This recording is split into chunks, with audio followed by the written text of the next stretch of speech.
My dear friend and my dear student, मेरे इस YouTube channel में आप सभी लोगों का स्वागत है।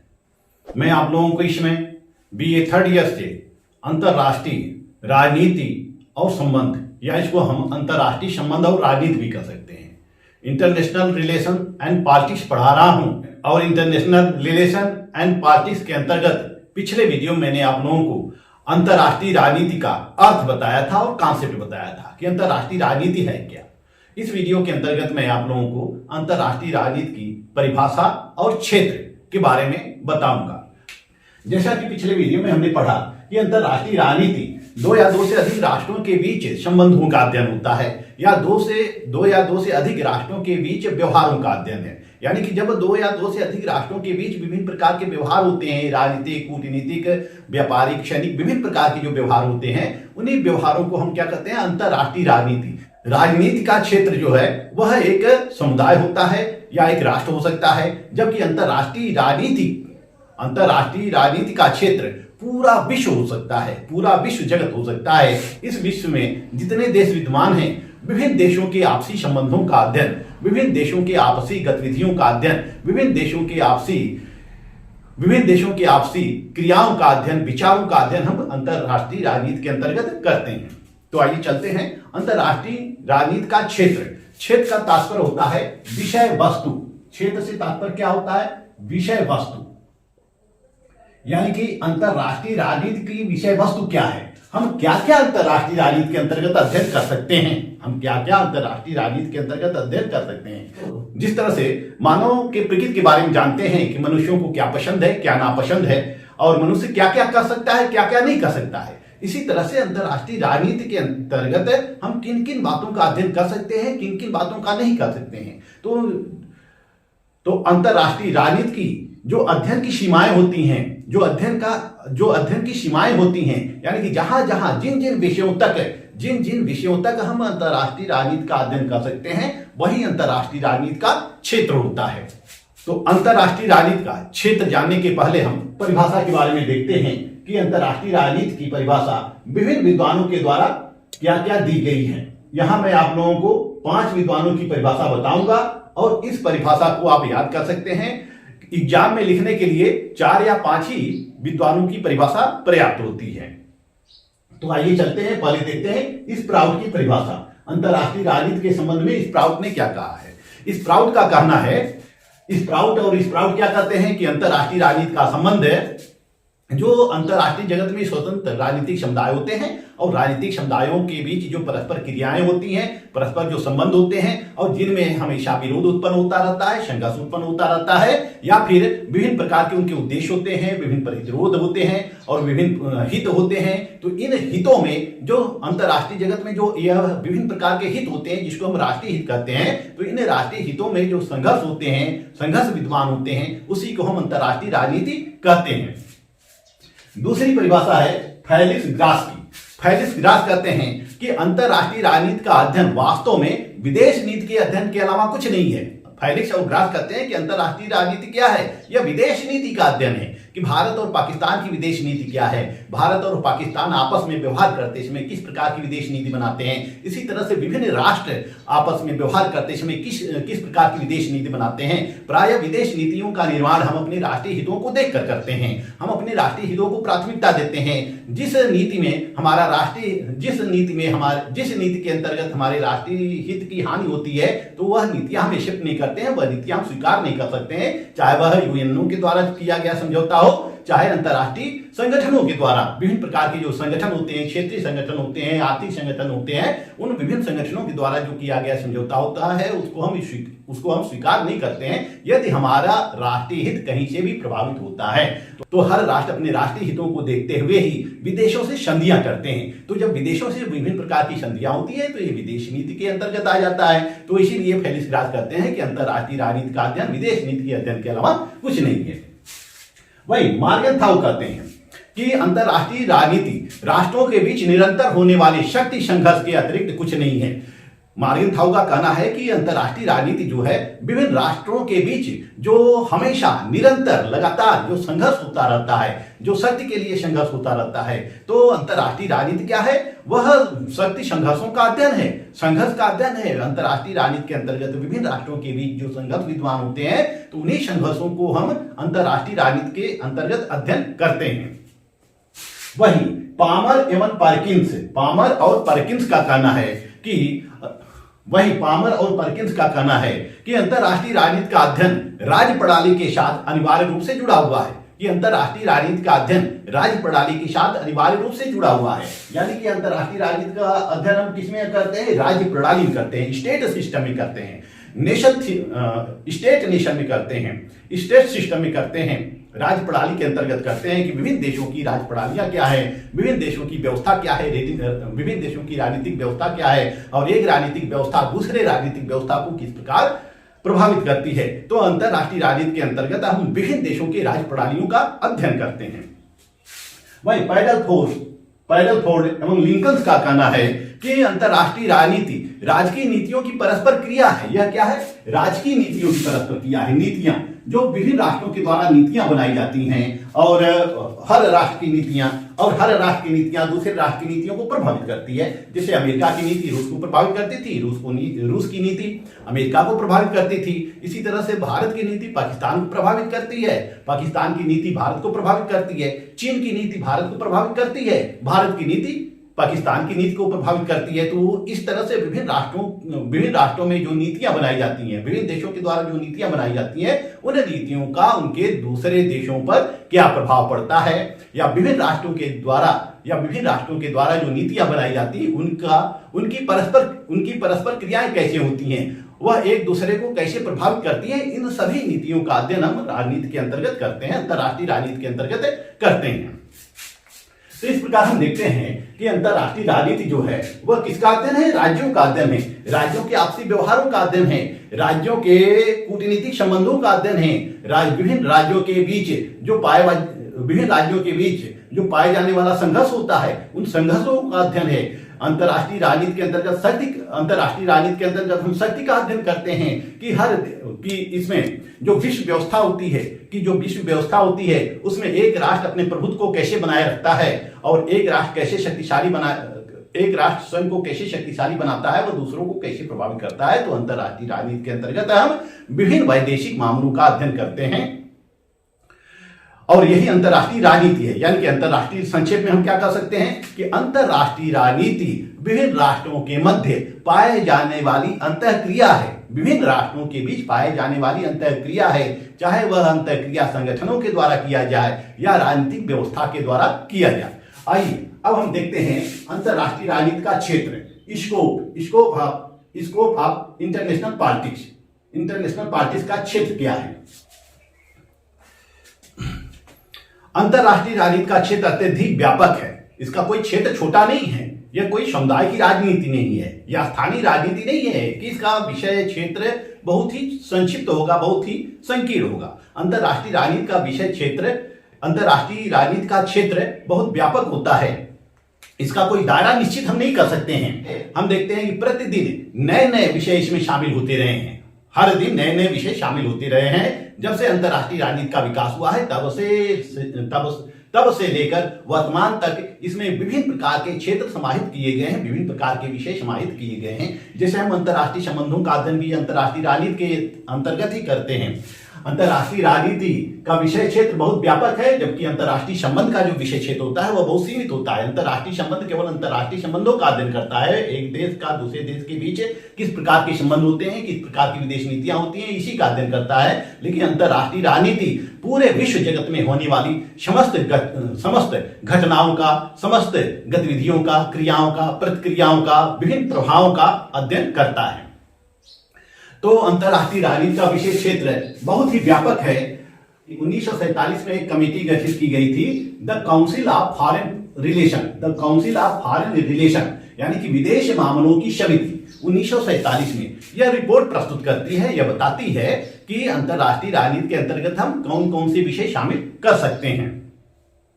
तो the council of foreign relations के द्वारा जो प्रस्तुत किया गया है कि अंतर्राष्ट्रीय राजनीति के अंतर्गत हम किन किन क्षेत्रों को शामिल कर सकते हैं। पहला है राज्य व्यवस्था का अध्ययन।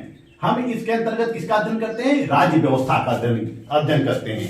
राज्य व्यवस्था का अध्ययन करते हैं, स्टेट सिस्टम का अध्ययन करते हैं कि राज्य क्या है, राज्य की प्रकृति क्या है, विभिन्न राज्य आपस में कैसी प्रतिक्रियाएं करते हैं, विभिन्न राज्यों के बीच आपस में विभिन्न राज्यों की राजनीतिक व्यवस्था कैसी है और उनकी जो राजनीतिक व्यवस्था है दूसरे देश को कैसे प्रभावित करती है, दूसरे राज्य को कैसे प्रभावित करती है। तो हम इसके अंतर्गत राज्य व्यवस्था का अध्ययन करते हैं। राज्य की शक्ति को प्रभावित करने वाले तत्वों का अध्ययन करते हैं, यानी कि राज्य की शक्ति को जो प्रभावित करने वाले तत्व हैं, विभिन्न तत्व हैं, उन तत्वों का अध्ययन करते हैं। हर राज्य के पास शक्ति होती है, हर राष्ट्र के पास शक्ति होती है, और जब हर राष्ट्र के पास शक्ति होती है तो वह अपनी शक्ति को बनाए रखना चाहता है, और उसकी जो शक्ति है किस किस से प्रभावित होती है, यानी कि किस किस विषय से या किस किस तत्वों से उसकी शक्ति प्रभावित होती है और किन से उनकी शक्ति में ह्रास होता है। इन सभी बातों का अध्ययन हम अंतर्राष्ट्रीय राजनीति के अंतर्गत करते हैं, यानी कि राज्य की शक्ति को प्रभावित करने वाले विभिन्न तत्वों का अध्ययन किया जाता है। फिर तीसरी बात उन्होंने कही कि इसमें हम विदेश नीति का अध्ययन करते हैं। विदेश नीति यानी विदेश नीतियां कैसे बनती हैं और विदेश नीतियों का प्रभाव क्या होता है, विभिन्न देशों के बीच जो आपस में विदेश नीतियां होती हैं, उन विदेश नीति का अध्ययन करते हैं। चौथा है अंतर्राष्ट्रीय संबंधों के इतिहास का अध्ययन। विभिन्न देशों के बीच किस प्रकार के संबंध रहे हैं, एक राज्य दूसरे राज्य के साथ किस प्रकार का संबंध स्थापित करता है, इतिहास में किस प्रकार के संबंध रहे हैं, इन सब बातों का अध्ययन हम अंतर्राष्ट्रीय राजनीति के अंतर्गत करते हैं। पांचवा विश्व व्यवस्था के निर्माण का अध्ययन, यानी कि अंतर्राष्ट्रीय राजनीति के अंतर्गत हम यह अध्ययन करते हैं कि विश्व व्यवस्था का निर्माण कैसे होता है, वर्ल्ड ऑर्डर का निर्माण कैसे होता है, फॉर्मुलेशन ऑफ वर्ल्ड ऑर्डर का निर्माण कैसे होता है, फॉर्मुलेशन ऑफ वर्ल्ड ऑर्डर यानी कि विश्व व्यवस्था का निर्माण कैसे होता है, विभिन्न देश विश्व व्यवस्था के निर्माण में क्या योगदान देते हैं, विश्व व्यवस्था के लिए कौन कौन से आवश्यक तत्व होने चाहिए, विश्व व्यवस्था के लिए कौन कौन से उपाय होने चाहिए, सार्वभौमिक अंतर्राष्ट्रीय व्यवस्था की स्थापना हम कैसे कर सकें, पूरे विश्व को एक सूत्र में कैसे हम पिरो सकें, इन सभी विषयों का अध्ययन हम अंतर्राष्ट्रीय राजनीति के अंतर्गत करते हैं। तो the council of foreign relation के अंतर्गत ये विभिन्न विषय हैं जिसका कि हम अंतर्राष्ट्रीय राजनीति के अंतर्गत अध्ययन करते हैं।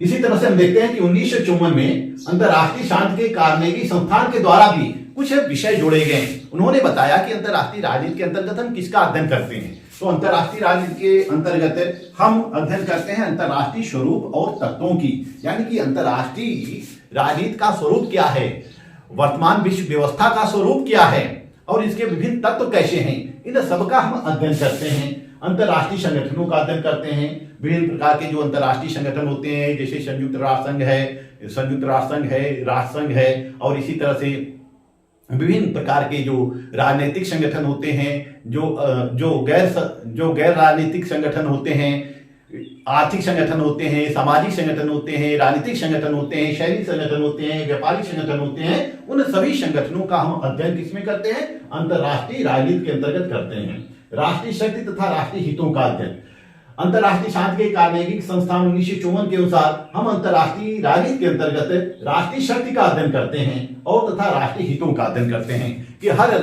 चूंकि वर्तमान समय में हर राष्ट्र अपने को शक्तिशाली होना चाहता है और अपने को शक्तिशाली बनाना चाहता है, तो राष्ट्र शक्तिशाली कैसे बनते हैं और कौन कौन सी ऐसी शक्ति है जो कौन कौन सी ऐसी वस्तु है जो किसी भी राष्ट्र को शक्ति प्रदान करते हैं, शक्तिशाली बना सकते हैं। जैसे हम देखते हैं कि कोई देश जनसांख्यिकीय रूप से शक्तिशाली हो सकता है, कोई भौगोलिक रूप से शक्तिशाली हो सकता है, कोई आर्थिक रूप से शक्तिशाली हो सकता है, कोई वैचारिक रूप से शक्तिशाली हो सकता है, कोई सैनिक रूप से शक्तिशाली हो सकता है। तो हम देखते हैं कि विभिन्न तरह से यह शक्तियां जो होती हैं, हम देखते हैं कि यह शक्तियां विभिन्न प्रकार की होती हैं, और जिस देश के पास सैनिक शक्ति होती है, आर्थिक शक्ति होती है, सैनिक शक्ति और आर्थिक शक्ति यही दो महत्वपूर्ण शक्ति होती है, इसी के द्वारा कोई राष्ट्र मजबूत बनता है, शक्तिशाली बनता है। इसके अलावा फिर वैचारिक शक्ति भी होनी चाहिए, अपने विचारों का प्रसार करने के लिए उसके अंदर क्षमता भी होनी चाहिए। तो इस राष्ट्रीय शक्ति का अध्ययन करते हैं हम, राष्ट्रीय हित का अध्ययन करते हैं कि विभिन्न देशों के राष्ट्रीय हितों का निर्माण कैसे होता है, राष्ट्रीय हित का निर्माण कैसे होता है, राष्ट्रीय हित को प्रभावित करने वाले तत्व कौन कौन से हैं, इन सबका हम अध्ययन करते हैं राष्ट्रीय हित का। तो हम इसके अंतर्गत किसका अध्ययन करते हैं, राष्ट्रीय हितों का अध्ययन करते हैं। फिर चौथा है विदेश नीति का अध्ययन। जैसा कि जो विदेश नीति का अध्ययन है इसने भी शामिल किया है, the council of foreign relation ने भी शामिल किया है कि हम विदेश नीति का अध्ययन करते हैं। और इसमें भी अंतर्राष्ट्रीय शांति के कार्नेगी संस्थान के द्वारा भी विदेश नीति को स्थान दिया गया है कि हम अंतर्राष्ट्रीय राजनीति के अंतर्गत विदेश नीति का अध्ययन करते हैं। या विदेश नीति क्या होती है, जब कोई राष्ट्र अपने राष्ट्रीय हितों के आधार पर विदेशों से संधि करता है, समझौते करता है या नीतियां बनाता है, तब हम उस प्रक्रिया को या उस कार्य को विदेश नीति करते हैं। जैसे कि हम अपनी शक्ति को मजबूत करने के लिए अमेरिका से संबंध स्थापित कर लिए हैं, अमेरिका हमको सहायता देता है।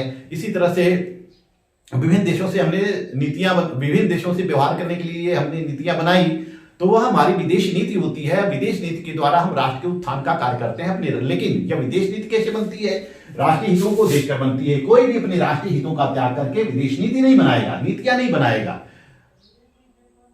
अब हम पांचवा देखते हैं अंतर्राष्ट्रीय घटनाओं का अध्ययन। वैश्विक जगत में जितनी भी घटनाएं होती रहती हैं उन सभी घटनाओं का अध्ययन हम अंतर्राष्ट्रीय राजनीति के अंतर्गत करते हैं। जैसे प्रथम विश्व युद्ध का अध्ययन भी हम अंतर्राष्ट्रीय राजनीति के अंतर्गत करेंगे। द्वितीय विश्व युद्ध का अध्ययन करेंगे।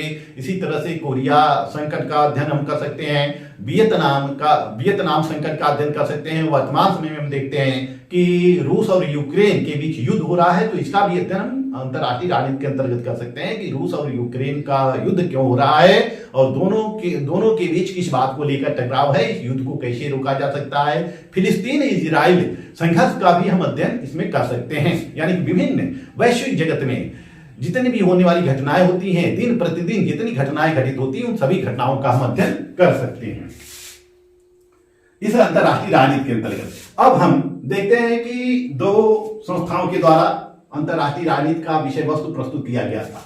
अब हम सबको एक दृष्टि में देखते हैं कि अंतर्राष्ट्रीय राजनीति का क्षेत्र क्या है। इसको एक दृष्टि में हमने लिखा है। एक दृष्टि में हम एक दृष्टि में कैसे लिखेंगे, यदि हमको याद नहीं है the council of foreign relation 1947 या फिर अंतर्राष्ट्रीय शांति के कार्नेगी संस्थान 1954 याद नहीं है, तो हम अपने से सोचकर इतना लिख सकते हैं कि अंतर्राष्ट्रीय राजनीति के अंतर्गत हम किन किन बातों का अध्ययन करते हैं। पहला है राज्यों का अध्ययन। अंतर्राष्ट्रीय राजनीति के अंतर्गत हम किसका अध्ययन करते हैं, राज्यों का अध्ययन। जिस तरह से राजनीति के अंतर्गत हम व्यक्ति समूहों का अध्ययन करते हैं, व्यक्ति समूहों का अध्ययन करते हैं, व्यक्ति का अध्ययन करते हैं, समूहों का अध्ययन करते हैं, राष्ट्रीय और स्थानीय समूहों का अध्ययन करते हैं। तो ये राजनीति के अंतर्गत इसका अध्ययन करते हैं। यानी कि राजनीति क्या है, मनुष्यों के बीच होने वाली क्रिया है, मनुष्यों के बीच होने वाली क्रिया है। राष्ट्रीय राजनीति क्या है कि राष्ट्र के अंतर्गत सत्ता प्राप्त के लिए जो भी होने वाली क्रिया होती है उसको राष्ट्रीय राजनीति के अंतर्गत रखते हैं। यानी कि विभिन्न समस्याओं का निराकरण करने के लिए हम राजनीति का सहारा लेते हैं। तो राजनीति के लिए क्या आवश्यक है, व्यक्ति आवश्यक है। यदि व्यक्ति नहीं है तो राजनीति नहीं है, राज्य नहीं है तो राजनीति नहीं है। तो इसी तरह से हम राजनीति के अंतर्गत, अंतर्राष्ट्रीय राजनीति के अंतर्गत विभिन्न राज्यों का अध्ययन करते हैं। इटली का अध्ययन करेंगे, पाकिस्तान का करेंगे, भारत का करेंगे, चीन का करेंगे, जापान का करेंगे, इंडोनेशिया, मलाया वगैरह वगैरह जितने भी राष्ट्र होते हैं सबका अध्ययन हम इसके अंतर्गत करते हैं। जब हम सबका अध्ययन करेंगे तभी अंतर्राष्ट्रीय राजनीति को समझ पाएंगे कि इटली कैसा है, इटली की राजनीतिक व्यवस्था क्या है, जापान की राजनीतिक व्यवस्था क्या है, चीन की राजनीतिक व्यवस्था क्या है, भारत की राजनीतिक व्यवस्था क्या है। तो हम भारत की राजनीतिक व्यवस्था या भौगोलिक व्यवस्था का अध्ययन कर सकते हैं, चीन के राजनीतिक व्यवस्था या भौगोलिक व्यवस्था का अध्ययन कर सकते हैं, दोनों का कंपैरिजन कर सकते हैं और यह तुलना कर सकते हैं कि किस देश की शासन प्रणाली बेहतर है, कहां की शासन व्यवस्था बेहतर है और कौन सा देश शक्तिशाली है। जब तक हम दो या दो से अधिक राष्ट्रों का अध्ययन नहीं करेंगे तब तक हम अंतर्राष्ट्रीय राजनीति की समझ से बाहर हैं। इसलिए अंतर्राष्ट्रीय राजनीति का अध्ययन करने के लिए हमें विभिन्न राज्यों का अध्ययन करना होगा। विभिन्न राज्यों के बीच जो शक्ति पाई जाती है, जो पावर होता है, यानी कि पावर शक्ति जो होती है या पावर जो होती है, इस पावर का अध्ययन करते हैं। क्योंकि जैसा कि विभिन्न विद्वानों का कहना है कि जैसा रॉबर्ट डाल का कहना है कि राजनीति क्या है, शक्ति की तलाश है। विभिन्न विद्वान यह कहते हैं कि राजनीति क्या है, शक्ति की तलाश है। जैसे कि हेराल्ड लासवेल ने भी अपनी पुस्तक who gets how and what में लिखा है, who gets how what and when में लिखा है। यानी कि राजनीति कौन प्राप्त करता है, कब प्राप्त करता है, कैसे प्राप्त करता है। में हेराल्ड लासवेल ने लिखा है कि राजनीति के अंतर्गत यह अध्ययन किया जाता है कि शक्ति कैसे प्राप्त की जाती है, शक्ति कैसे बनाई जाती है, इन सब बातों का अध्ययन किया जाता है। तो विभिन्न विद्वानों के द्वारा राजनीति का उद्देश्य क्या बताया गया है? शक्ति की तलाश, शक्ति की खोज बताया गया है। तो इसी तरह से अंतरराष्ट्रीय राजनीति के अंतर्गत हम शक्ति का अध्ययन करते हैं कि ये कौन सा राष्ट्र शक्तिशाली है और वह शक्तिशाली कैसे है, जैसा कि पूर्व में मैं बता चुका हूं। इसी तरह से हम अंतरराष्ट्रीय संस्थाओं का अध्ययन करते हैं, अंतरराष्ट्रीय संगठन का अध्ययन करते हैं, जैसे कि संयुक्त राष्ट्र संघ है या राष्ट्र संघ है, इनका हम अध्ययन करेंगे क्योंकि ये पूरे वैश्विक व्यवस्था को प्रभावित करते हैं किसी न किसी प्रकार से।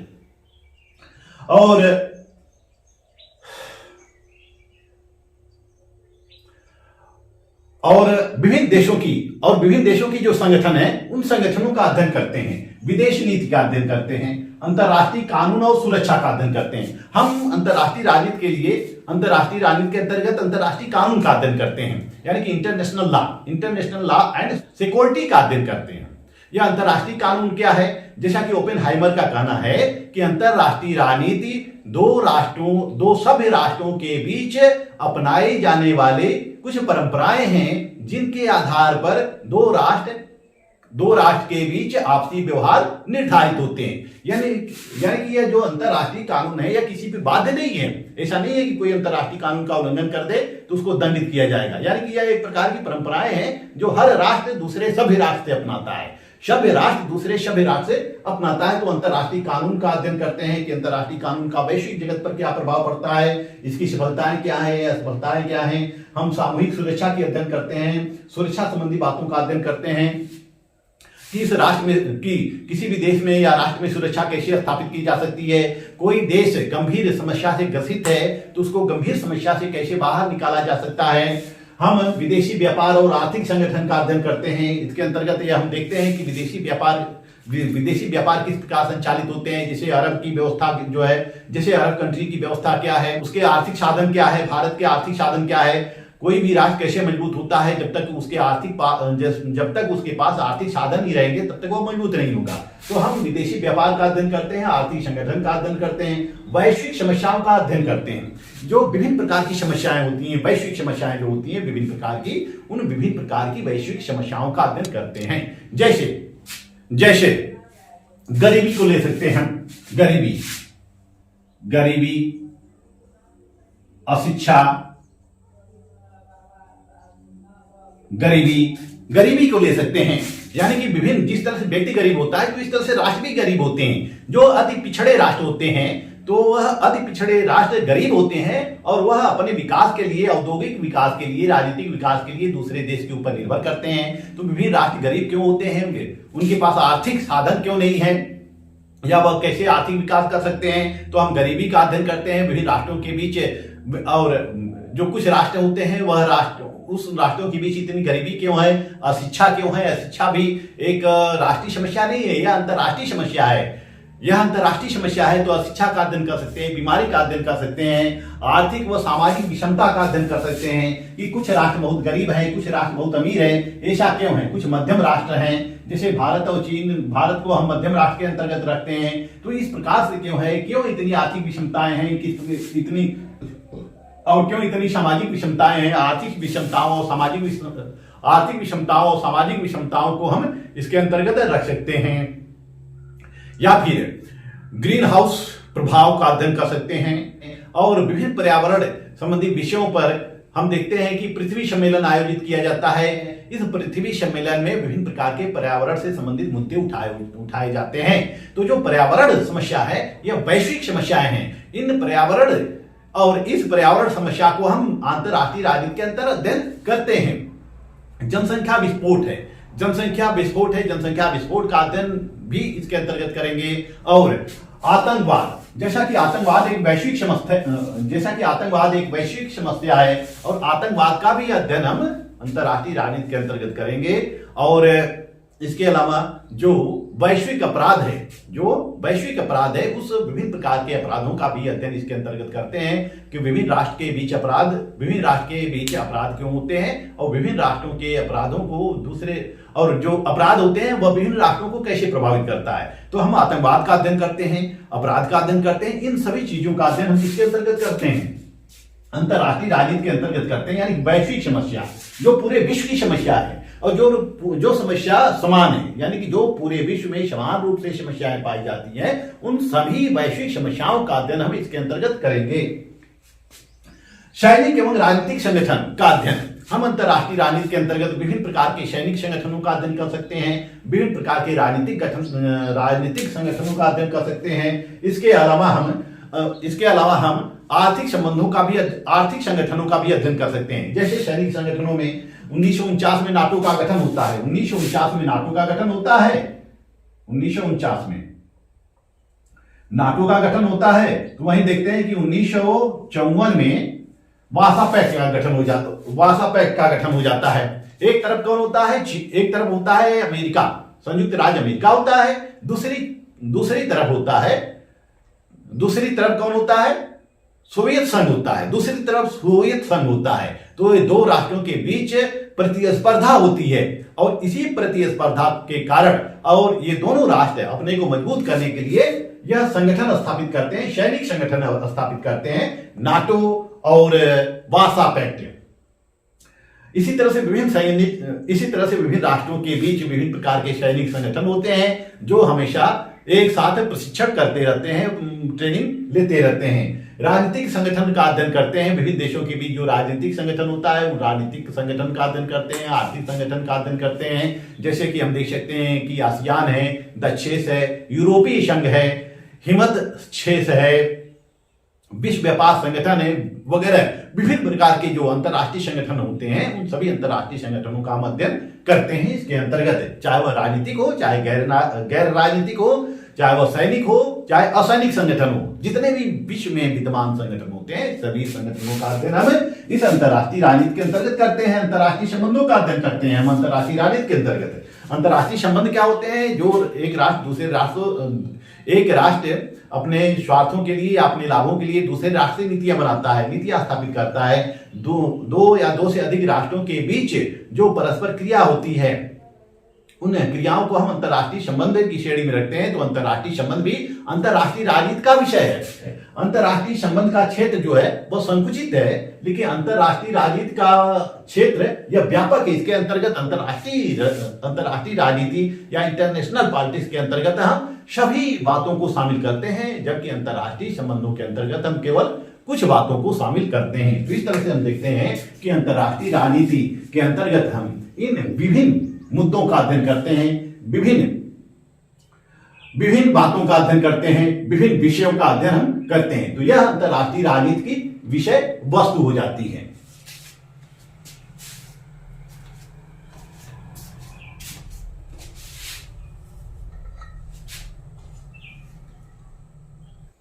आइए अब हम देखते हैं अंतरराष्ट्रीय राजनीति प्रकृति के बारे में। अंतरराष्ट्रीय राजनीति प्रकृति कैसी है? तो अंतरराष्ट्रीय राजनीति प्रकृति का तात्पर्य क्या है? नेचर, जिसको अंग्रेजी में कहते हैं, यानी कि स्वभाव। इसका स्वभाव क्या है? जैसे कुछ व्यक्ति गुस्सैल होते हैं, कुछ व्यक्ति सुहृदय होते हैं, यानी कि उदार होते हैं, प्रेमी होते हैं। तो ये सबकी प्रकृति होती है। कुछ लोग निगेटिव होते हैं, कुछ लोग पॉजिटिव होते हैं। इसी तरह से हर विषयों की एक प्रकृति होती है, एक नेचर होता है। उसी नेचर का हम अध्ययन इसमें करेंगे कि अंतरराष्ट्रीय राजनीति की प्रकृति कैसी है। अंतरराष्ट्रीय राजनीति की प्रकृति जो है वह परिवर्तनशील है, यह अस्थायी नहीं है। अंतरराष्ट्रीय राजनीति हमेशा परिवर्तित होती रहती है, परिवर्तनशील है, हमेशा परिवर्तित होती रहती है। जैसे जैसे शताब्दी बीतती है, जैसे जैसे युग बीतते हैं, वैसे वैसे अंतरराष्ट्रीय राजनीति में परिवर्तन होता रहता है। विभिन्न राष्ट्रों के बीच जो व्यवहार होते हैं उनमें परिवर्तन होता रहता है। उनकी जो गतिविधियां होती हैं उनमें परिवर्तन होता रहता है। जैसे 1950 का युग कुछ और था, आज 2024 चल रहा है, आज का युग कुछ और है। आज विभिन्न प्रकार की नई समस्याएं उत्पन्न हो गई हैं, नए टेक्नोलॉजी उत्पन्न हो गए हैं। तो यह जो है पूरे विश्व व्यवस्था को प्रभावित करते हैं और अंतरराष्ट्रीय राजनीति को प्रभावित करते हैं। तो अंतरराष्ट्रीय राजनीति कोई अस्थायी विषय नहीं है कि इसमें एक ही विषय वस्तु है और वह विषय वस्तु हमेशा सदियों तक चली रहेगी। इसके विचारों में परिवर्तन होता रहता है, इसके व्यवहारों में परिवर्तन होता रहता है। यानी कि अंतरराष्ट्रीय राजनीति के अंतर्गत विभिन्न राष्ट्रों के मध्य होने वाली जो क्रियाएं होती हैं, जो गतिविधियां होती हैं, वह गतिविधियां और क्रियाएं हमेशा परिवर्तित होती रहती है। तो इस तरह से हम कह सकते हैं कि अंतरराष्ट्रीय राजनीति की प्रकृति क्या होती है? परिवर्तनशील होती है। इसकी प्रकृति जो होती है जटिल होती है। आसानी से हम इस अंतरराष्ट्रीय राजनीति के विभिन्न गतिविधियों को समझ नहीं सकते हैं। जटिल होती है और बहुआयामी होती है। इसमें हम केवल एक आयाम को नहीं समझ सकते हैं, इसके विविध आयाम होते हैं। यानी कि किसी भी घटना को केवल एक आयाम प्रभावित नहीं कर सकता है, विभिन्न आयाम प्रभावित करते हैं। जैसे किसी राष्ट्र के विकास को आर्थिक तत्व भी प्रभावित कर सकते हैं, राजनीतिक तत्व भी प्रभावित कर सकते हैं, और सामाजिक तत्व, सांस्कृतिक तत्व, तकनीकी तत्व, विभिन्न तत्व जो होते हैं, यह किसी न किसी राष्ट्र को, यह किसी न किसी रूप से राष्ट्रों को प्रभावित करते रहते हैं। तो यह अंतरराष्ट्रीय राजनीति जो है यह बहुआयामी प्रकृति की है। इसमें केवल हम किसी एक पक्ष का अध्ययन नहीं कर सकते हैं। किसी राष्ट्र का अध्ययन करना होगा तो हमें केवल उसके राजनीतिक गतिविधियों का अध्ययन नहीं करना होगा, हमें वहां की विचारधारा का अध्ययन करना होगा, वहां की संस्कृति का अध्ययन करना होगा, वहां के भौगोलिक परिस्थितियों का अध्ययन करना होगा, वहां के इकोनॉमिक का अध्ययन करना होगा। यानी कि विभिन्न पक्षों का अध्ययन करना होगा, तब हम जाकर किसी देश की राजनीतिक व्यवस्था को समझ पाएंगे। तो इस तरह से अंतरराष्ट्रीय राजनीति की प्रकृति क्या होती है? बहुआयामी होती है। यह जटिल क्यों होती है, कॉम्प्लेक्स क्यों होती है? क्योंकि इसमें अनेक शाखाएं होते हैं, क्योंकि इसमें अनेक संगठन होते हैं और उप संगठन होते हैं। विभिन्न प्रकार की गतिविधियां पाई जाती हैं, विभिन्न प्रकार के क्रियाएं पाई जाती हैं, और किसी एक क्रिया का अध्ययन हम आसानी से नहीं कर सकते, या एक क्रिया को लेकर हम आसानी से समझ नहीं सकते हैं। हमें समस्त क्रियाओं का अध्ययन करना होगा। तो इस तरह से यह क्या होता है? यह इसका विषय जो होता है जटिल होता है। अंतरराष्ट्रीय राजनीति एक जटिल विषय है और यह बहुआयामी विषय है। साथ ही साथ यह अंत अनुशासनात्मक विषय है। अंत अनुशासनात्मक का तात्पर्य क्या होता है? यानी कि इसके अंतर्गत अनेक विषय शामिल होते हैं। हम अंतरराष्ट्रीय राजनीति को हम केवल पृथक से अंतरराष्ट्रीय राजनीति का अध्ययन नहीं करेंगे, बल्कि अंतरराष्ट्रीय राजनीति के अंतर्गत समस्त विषयों का अध्ययन करेंगे। जैसे कि सामाजिक गतिविधियों का अध्ययन किसके अंतर्गत आ जाएगा? समाज शास्त्र के अंतर्गत आ जाएगा। इसी तरह से आर्थिक गतिविधियों का अर्थशास्त्र के अंतर्गत आ जाएगा। ऐतिहासिक गतिविधियों का इतिहास के अंतर्गत आ जाएगा। और इसी तरह से अनेक विषय होते हैं, अनेक पक्ष होते हैं, उन पक्षों का एक विज्ञान होता है। तो हम अंतरराष्ट्रीय राजनीति के अंतर्गत विभिन्न विषयों का अध्ययन करते हैं, यानी भूगोल का अध्ययन करते हैं। जब हम भौगोलिक परिस्थितियों का अध्ययन करेंगे तो भौगोलिक परिस्थितियां किसके अंतर्गत समाहित हैं? भूगोल के अंतर्गत समाहित हैं। तो इस तरह से अंतरराष्ट्रीय राजनीति एक अंतः अनुशासनात्मक विषय है। हम केवल अंतरराष्ट्रीय जगत में केवल राजनीतिक घटनाओं का अध्ययन करके किसी राष्ट्र के बारे में सटीक निर्णय नहीं कर सकते हैं। केवल राजनीतिक ही नहीं, विभिन्न आर्थिक हैं, सामाजिक हैं, सांस्कृतिक हैं, भौगोलिक है, विभिन्न पक्षों का अध्ययन करना होगा, तब जाकर हम कोई अपना सटीक निष्कर्ष दे सकते हैं। जिस तरह से व्यक्ति को समझना है, तो व्यक्ति के केवल राजनीतिक व्यवहार का अध्ययन करके हम कोई उचित निष्कर्ष नहीं निकाल सकते हैं, बल्कि उसके धार्मिक व्यवहार का अध्ययन करना होगा, उसके सामाजिक व्यवहार का अध्ययन करना होगा, आर्थिक, व्यापारिक वगैरह विभिन्न प्रकार के पक्षों का अध्ययन करना होगा, तब हम जाकर मनुष्य के बारे में कोई सटीक जानकारी एकत्रित कर पाते हैं। इसी तरह से अंतरराष्ट्रीय क्षेत्र के अंतर्गत ही हम किसी राष्ट्र के विभिन्न पहलुओं का अध्ययन करके ही उस राष्ट्र के बारे में कोई प्रमाणिक निष्कर्ष दे सकते हैं। तो इस तरह से अंतरराष्ट्रीय राजनीति क्या है? अंतः अनुशासनात्मक है। अंतः अनुशासनात्मक मुझे लगता है समझ में आ गया होगा। अंतः अनुशासनात्मक का मतलब इंटरडिसिप्लिनरी, जिसको हम अंग्रेजी में कहते हैं इंटरडिसिप्लिनरी, यानी कि जिसमें विभिन्न विषय समाहित हो। हम केवल एक विषय का अध्ययन नहीं कर सकते हैं। यानी कि हम केवल समाजशास्त्र का अध्ययन, मनुष्य के बारे में जानना होगा तो हम केवल समाजशास्त्र का अध्ययन नहीं करेंगे। यदि हमें मनुष्य के बारे में जानना है तो केवल हम समाजशास्त्र का अध्ययन नहीं करेंगे, बल्कि उसके पर्यावरण यानी भूगोल का अध्ययन करेंगे, उसके व्यापारिक संबंधों यानी कि अर्थशास्त्र का अध्ययन करेंगे, उसके विचारों को यानी कि मनोविज्ञान का भी अध्ययन करेंगे, उसके सामाजिक व्यवहार या सामाजिक गतिविधियों यानी समाजशास्त्र का अध्ययन करेंगे। इस तरह से विविध पक्षों का अध्ययन किया जाता है। तो इस तरह से हम केवल एक विषय लेके साथ साथ नहीं चलते हैं, बल्कि एक विषय के साथ समस्त विषय समाहित करते हैं। तो विभिन्न विषयों को समाहित करने की क्रिया को ही हम क्या कहते हैं? अंतः अनुशासनात्मक कहते हैं। अंतरराष्ट्रीय राजनीति की प्रकृति जो है यह संघर्षशील है। प्रकृति जो होती है यह संघर्षशील होती है। यानी कि अंतरराष्ट्रीय राजनीति किसका विषय है? संघर्ष का विषय है। जैसा कि राजनीति के अंतर्गत हम संघर्षों के समाधान का अध्ययन करते हैं, यानी कि जहां संघर्ष है वहीं राजनीति है, जहां राजनीति नहीं है, जहां संघर्ष नहीं है वहां राजनीति नहीं हो सकती है। तो इस तरह से हम देखते हैं कि विभिन्न राष्ट्रों के मध्य किस प्रकार के संघर्ष हैं और इन्हीं संघर्षों का अध्ययन हम अंतरराष्ट्रीय राजनीति के अंतर्गत करते हैं। तो अंतरराष्ट्रीय राजनीति की प्रकृति क्या है? संघर्षशील होती है, यह संघर्षों का अध्ययन करती है, संघर्षों की समस्याओं का अध्ययन करती है, संघर्षों के समाधान का अध्ययन करती है, यानी कि हमेशा इसमें परिवर्तन होते रहते हैं। तो इस तरह से इसकी प्रकृति संघर्षशील हो जाती है। जैसा कि अंतरराष्ट्रीय राजनीति के अंतर्गत 3 प्रकार की प्रकृतियां होती हैं, जैसे कि समुदाय